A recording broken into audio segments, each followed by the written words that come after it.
नमस्कार मु अभिमन्यु आपण देखुचंती आम शक्ति न्यूज। आज आपण मानक पई रहिछि देश विदेशर केतोटी बड़ गुरुत्वपूर्ण खबर। सेथिपई वीडियोटी को शेष पर्यंत देखिया पई मोर अनुरोध। आसंतु आजिर खबर उपरे नजर पकेइबा। आजिर प्रथम बड़ खबर होउछि पाणीपाग संबंधित। आज थारु पुणी भिजिबो ओडिशा पाणीपाग विभागर नुआ आकलन चिंता बढ़ेला। गतकाली भुवनेश्वर आंचलिक पाणीपाग केन्द्र पूर्वानुमान करिथिला 27 तारिखरु 31 तारिख जाए पाग मुख्यतः सुखिला रहिबो एवं शीत पुणी थरे बढ़िबो। मात्र आज नुआ आकलन अनुसार आज एवं 29 तारिख रे राज्य रे हालुका वर्षा होई पारे। विशेषकर वर्षा उत्तर पश्चिम ओडिशा हेबा नै आकलन होईछि। पश्चिमा झड़ प्रभाव रे वर्षार संभावना रहिछि बोली सूचना मिलिछि। एबे जानिबा परवर्ती खबर। अदिनिया वर्षा दोहलाई देइछि चाषी मानकर मेरुदंड। अमलक्षम धान बिल रे उजुड़ुछि। गजा हलाणी पाचिला धान अमल आशा छाड़िलेଣି चाषी। आखि सामने वर्षकर परिश्रम उजुड़ी जाउथुवा देखि चाषी कांदुथुवा बेले क्षयक्षति आकलन करी तुरंत क्षतिपूरण राशि देवाक दाबी होईछि।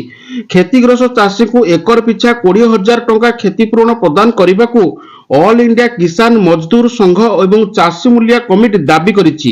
ए संक्रांत रे राजस्व मंत्री को उद्देश्य जिलापाल को दाबी पत्र प्रदान करा जाइछि बोली सूचना मिलिछि। परवर्ती खबर। वर्षा रे फसल क्षतिग्रस्त चाषी को मिलिबो क्षतिपूरण। सूचना दैछन्ति जोगाण मंत्री श्री कृष्णचंद्र पात्र। क्षतिपूरण बाबद को कोनोसी चाषी चिंतित न होई विब्रत न होबा लागि कहिले मंत्री। टोकन अवधि 15 दिन वृद्धि पई जिलापाल को क्षमता दिया जाइछि। मार्च मास जाए धान मंडी खोलुथबार व्यस्त होबार कोनोसी कारण नाही बोली मंत्री कहउथबार सूचना मिलिछि। परवर्ती खबर। राज्य सरकार नूतन लॉ कमिशन गठन करिसंती। ओडिशा हाईकोर्ट रो पूर्वतन विचारपति जस्टिस विश्वनाथ रथ को लॉ कमिशनर अध्यक्ष पद रे नियुक्ति करा जाइछि। एने शुक्रवार आईन विभाग विज्ञप्ति पक्षरु प्रकाश पाइछि। आईन विभाग विज्ञप्ति अनुसार जस्टिस विश्वनाथ रथ लॉ कमिशनर अध्यक्ष रहिबे। एडवोकेट जनरल पीतांबर आचार्य एवं ओडिशा सरकार आईन विभाग प्रमुख सचिव कमिशनर एक्स ऑफिसियो सदस्य रहिबे। सेहीपरि वरिष्ठ एडवोकेट सूर्यप्रकाश मिश्र एवं वरिष्ठ एडवोकेट सौरचंद्र महापात्र कमिशनर सदस्य रहे बोली सूचना मिली। परवर्ती खबर। ठीक समय विद्युत बिल भरी पुरस्कृत हेले उपभोक्ता। खोर्धा और बालुगां अंचल 42 जन को पुरस्कृत करा जायछि। टीपीसीओडीएल पक्षर bill pay and win scheme माध्यम ठीक समय देय देउथुबा खोर्धा और बालुगां अंचल 42 जन उपभोक्ता को आकर्षणीय पुरस्कार प्रदान करा जायछि। एही स्कीम रे जे उपभोक्ता माने डिजिटल माध्यम रे तथा ठीक समय बिल प्रदान करिसंती से माने लकी ड्रॉ माध्यम रे आकर्षण पुरस्कार जीतिसंती। भाग्यशाली विजेता मानकु एक उत्सव रे नियंत्रण करा जाई संबोधित करा जिबा सह पुरस्कार प्रदान करा जायछि। एही स्कीम अनुसार उपभोक्ता माने 4% डिजिटल रिहाती मध्ये पाइबे। एहा सहित ठीक समय बिल पैठ पाई यूनिट पिछा 10 पैसार अधिक रिहाती मिलुछि। Prepaid smart meter online recharge करी 8% अतिरिक्त बैलेंस सहित ऑनलाइन रे पोस्टपेड बिल पेमेंट करी उपभोक्ता माने 4% रिहाती पाइबे बोली सूचना मिलिछि। परवर्ती खबर। गंजाम जिला गांगपुर रे गुरुवार केंद्र शिक्षा मंत्री धर्मेंद्र प्रधान को कर कमल रे एक अत्याधुनिक एमबीएस मसला कारखानार उद्घाटित होई जाइछि। श्री प्रधान कहिसंती ग्रामांचलर अर्थनीति को आगकू नेबार एही कारखाना प्रमुख भूमिका निर्वाह करिवो। गंजाम जिलार कुशल लोक माने रोजगार पई बाहर को न जाई एही ठारे काम करिवे।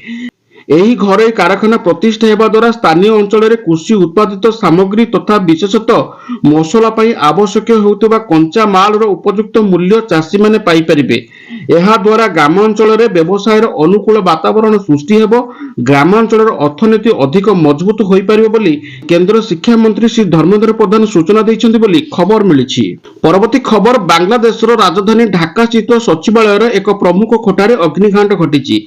एही घटनार अनेक कागज पत्र पोड़ी नष्ट हो जाइछि। अधिकारी माने संदेह करुछन्ति जे एही कोठारे जानि सुनी निया लगा जाइछि। तेणु सेमाने एक उच्च स्तरीय कमिटी गठन करबाकू चेष्टा करिसंति। एही घटनार तदंत पई एक 7 जणिया कमिटी गठन करा जाइछि। बांग्लादेश सचिवालय कोठा नंबर 7 रे एही अग्निकांड घटिछि। प्राय 6 घंटा पर एही निया को नियंत्रित करा जाइछि बोली सूचना मिलिछि। परवर्ती खबर। मुख्य शासन सचिव मनोज आहुजा कार्यकाल को राज्य सरकार बढ़ाई देइछन्ति। तांको कार्यकाल 1 वर्ष पई वृद्धि करा जाइछि। मनोज आहुजा कार्यकाल आसंता 31 तारिख रे सरुतला। से गत जून 30 तारिख रे ओडिशा नुआ मुख्य शासन सचिव भाबे दायित्व ग्रहण करथिले मनोज आहुजा। से प्रदीप जेनाଙ୍କ ଠାରୁ ଦାୟିତ୍ୱ ଗ୍ରହଣ କରିଥିଲେ। मनोज हेउचंती 1990 ବ୍ୟାଚର आईएएस ଅଫିସର। मनोज ଆହୁଜା କେନ୍ଦ୍ରୀୟ ଡେପୁଟେସନରେ ଥିଲେ। से केंद्र कृषि और कृषक सशक्तिकरण सचिव ମଧ୍ୟ ଥିଲେ। राज्ୟରେ भाजपा सरकार आसिबा परे केंद्र डेपुटेशन थिबा मनोज आहुजाଙ୍କୁ ଓ ଫେରେଇବା ପାଇଁ मनोज आहुजाଙ୍କୁ ଫେରେଇବା ପାଇଁ केंद्र सरकार को अनुरोध କରିଥିଲେ ବୋଲି सूचना मिलिछि। परवर्ती खबर बैंक ऑफ बड़ौदा रे 61 प्रकारर पदवी ପାଇଁ बम्फर नियुक्ति आसीछि। खाली थिबा पदवी संख्या 1267 रहिछि। एति ପାଇଁ आजि थारु 28 तारिख डिसेंबर 2024 रु बैंक रो ऑफिशियल वेबसाइट www.bankofbaroda.in रे ऑनलाइन माध्यम रे आवेदन करि परिबे। आवेदन करिवार शेष तारिख 17 तारिख जनवरी 2025 रहिछि ବୋଲି सूचना मिलिछि। परवर्ती खबर पाळगदारे स्कूटी सहित जीवक को जाली देले। एभली अभावनीय घटना घटिछि सुंदरगढ़ लेफ्रीपड़ा थाना अंचल रे। सर्गीपाली नवोदय स्कूल पछपटु जड़े व्यक्ति अर्धदग्ध मृतदेह सहित जलिथिबा स्कूटी उद्धार होईछि। सूचना अनुसार एक चाष जमी रे गदा होई रहिथिबा जलंता पाळगदारु मृतदेह को उद्धार करा जायछि। स्थानीय लोके देखि पुलिस को खबर देथिले। खबर पाई पुलिस घटनास्थल रे पहुंची अर्धदग्ध मृतदेह को जबत करिछि। स्कूटीटी संपूर्ण भाव जली जायछि। बाइक रो यंत्रांश जबत करिछि पुलिस। हेले किए काहेकि एई भली भाबरे काहाकु पाळगदा भितरे जळाइला ताहा बे पुलिस पई सबुठारु बड़ प्रश्न पालटिछि।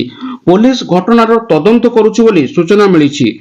परवर्ती खबर मानविकता को लज्जित कला भली एक घटना झांसी रे घटिछि।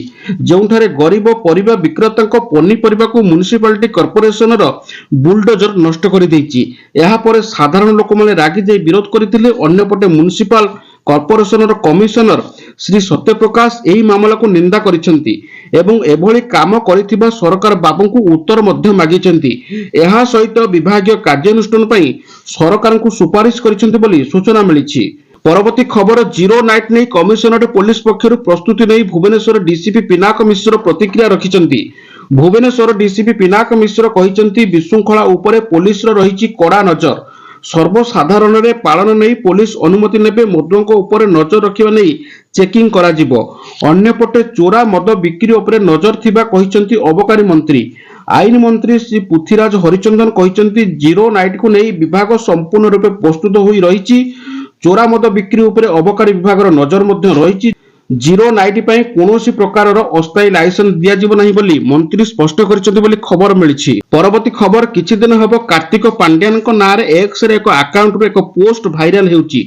जेउ पोस्ट रे लेखा होईछि भूल समस्त जीवन रे होइଥାଏ। जदि काहार किछि असुविधा हेछि सेति पई समस्त ओडिसावासी को पाखरे क्षमा प्रार्थना। ओडिसा रे जन्म हेबा जेतिकी जरूरी नुहे ओडिया कहिबा आ ओडिया को सुख दुख रे साथी हेबा आवश्यक। तेबे एही पोस्ट को नै राजनैतिक माहौल सरगम होइतिबा बेले VK Karthikeyan Pandian Instagram story रे एनै स्पष्ट करिसंती। से लेखिसंती एक्स अकाउंट रे तांको नारे फेक अकाउंट खोला जायछि। तांको फोटो को व्यवहार करी फेक अकाउंट खोला जाउछि। राजनैतिक उद्देश्य रखी एभली फेक अकाउंट करा जाउछि बोली VK पांड्यान कहतुबार सूचना मिलिछि। दर्शक बंधु ये थिला आज दिनर केतोटी गुरुत्वपूर्ण खबर। आशा करुछि आमर खबर प्रसारण आपण मानको निश्चित भाबे भलो लागुथबो। जदि ए वीडियो आपण को भलो लागुथाय ताले वीडियो गोटे लाइक करबा सहित आम चैनल पेज को सब्सक्राइब निश्चित भाबे करि देबे। आज पे रहूछि नमस्कार। जय श्री जगन्नाथ।